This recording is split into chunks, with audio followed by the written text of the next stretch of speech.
This video is part of a series intended to help citizens, members of the media, public officials, or anyone acting on their behalf to better understand Florida's exceedingly broad Public Records Act. These videos may be used by anyone and may be freely distributed without charge. I am not an attorney. I am not qualified, nor am I authorized to give legal advice to the public, so I don't.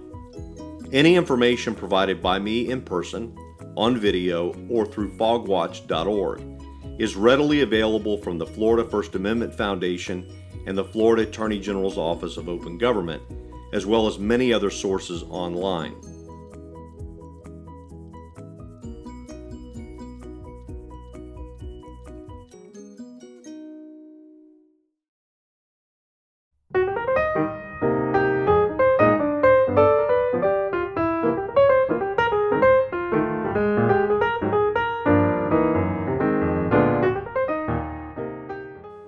In 1974, the Town Council of Palm Beach created an ad hoc committee to make recommendations regarding zoning changes. The Florida Supreme Court held that because some of the meetings conducted by the ad hoc committee were not publicly noticed, the decisions resulting from its recommendations were ab initio.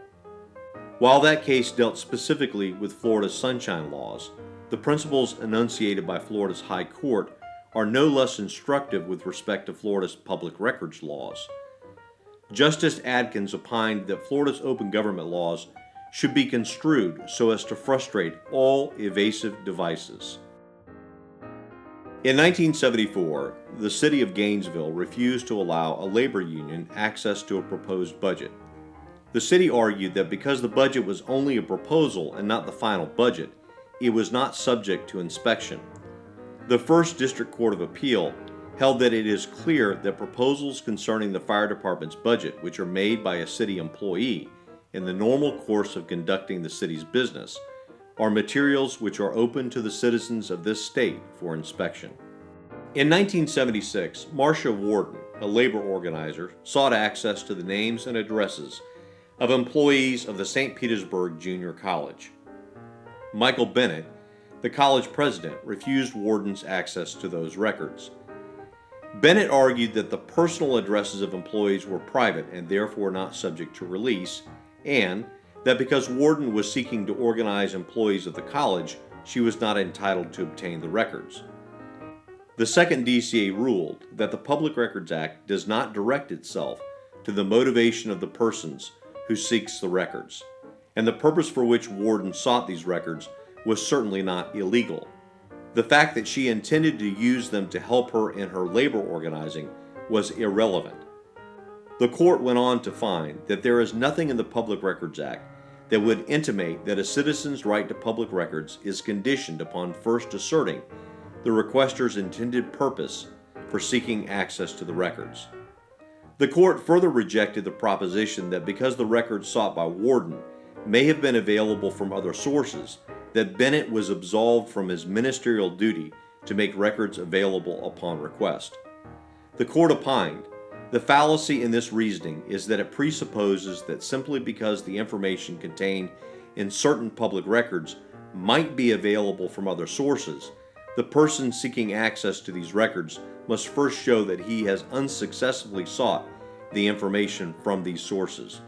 The Public Records Act contains no such requirement. In 1977, Beatrice Browning, the city clerk of the city of Plantation, refused to permit Dennis Walton, a labor organizer, access to the personnel files of city employees. After Walton obtained a court order compelling Browning to release the records, Browning circulated a form to city employees wherein employees were invited to ask the city to make their personnel records confidential.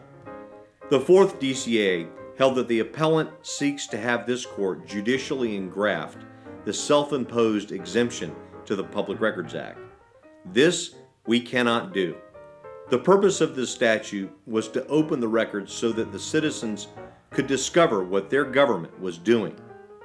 If we were to allow such exemption, before long, the imposition of that exemption might well become a condition of employment.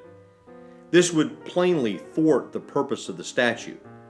A trash collector with knowledge of wrongdoing in the trash department is more likely to reveal what he knows to an investigator in the privacy of his own Florida room than he is under the watchful eye of his foreman at the trash department's offices.